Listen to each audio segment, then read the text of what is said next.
আসসালামু আলাইকুম। আপনি কি আপনার ফেসবুকের পাসওয়ার্ড ভুলে গেছেন? আমরা কিন্তু এমন অনেকে রয়েছি যারা ফেসবুক খোলার সময় একটা পাসওয়ার্ড বসিয়েছিলাম, কিন্তু এখন এসে আর সেই পাসওয়ার্ডটি মনে পড়ছে না। তো আজকের ভিডিওতে আমি আপনাদের দেখাবো কিভাবে আপনারা সেই পাসওয়ার্ডটি খুঁজে বের করতে পারবেন। তো চলুন আর কথা না বাড়িয়ে মূল ভিডিওতে চলে যাই।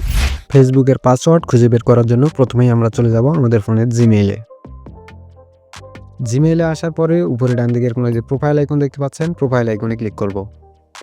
তারপরে দেখতে পাচ্ছেন ম্যানেজ ইওর গুগল অ্যাকাউন্ট, আমরা এখানে ক্লিক করব। এখানে আসার পরে উপরে আপনারা একটু স্লাইড করবেন, এই যে স্লাইড বারটা একটু স্লাইড করবেন, তারপর দেখতে পাচ্ছেন সিকিউরিটি, এই সিকিউরিটি অপশনে ক্লিক করব। দেন আমরা একটু নিচে স্ক্রল করব, নিচে স্ক্রল করার পরে এখানে আসার পরে দেখতে পাচ্ছেন পাসওয়ার্ড ম্যানেজার। এখানে যদি আপনারা একটু লক্ষ্য করেন, you have 72 password saved in your Google account, মানে আমার গুগল অ্যাকাউন্টে প্রায় 72টা অ্যাকাউন্টের পাসওয়ার্ড সেভ রয়েছে।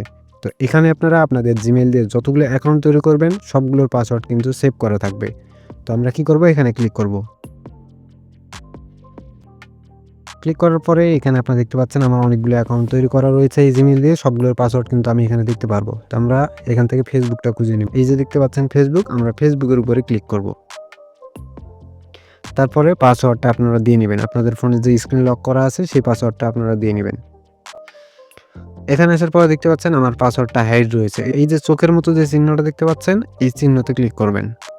তো এখন দেখতে পাচ্ছেন আমার পাসওয়ার্ডটা আমি দেখতে পাচ্ছি। তো আমার ফোন নাম্বার এবং আমার পাসওয়ার্ড সবগুলোই কিন্তু আমি দেখতে পাচ্ছি। এখানে কিন্তু সিকিউরিটির কারণে আপনারা হয়তো স্ক্রিনটি ব্ল্যাক দেখতে পাচ্ছেন, তবে পাসওয়ার্ডটি আপনারা দেখতে পারবেন। তবে আরেকটি কথা, আপনাদের ফোনে যদি একের অধিক জিমেইল থেকে থাকে তাহলে আপনারা সবগুলোতেই ট্রাই করবেন। তো এই ছিল আজকের ভিডিও। যদি ভিডিওটি একটু উপকারে আসে তাহলে অবশ্যই লাইক করবেন এবং চ্যানেলটি সাবস্ক্রাইব করে দিবেন। ভালো থাকবেন সবাই, দেখা হবে পরবর্তী ভিডিওতে।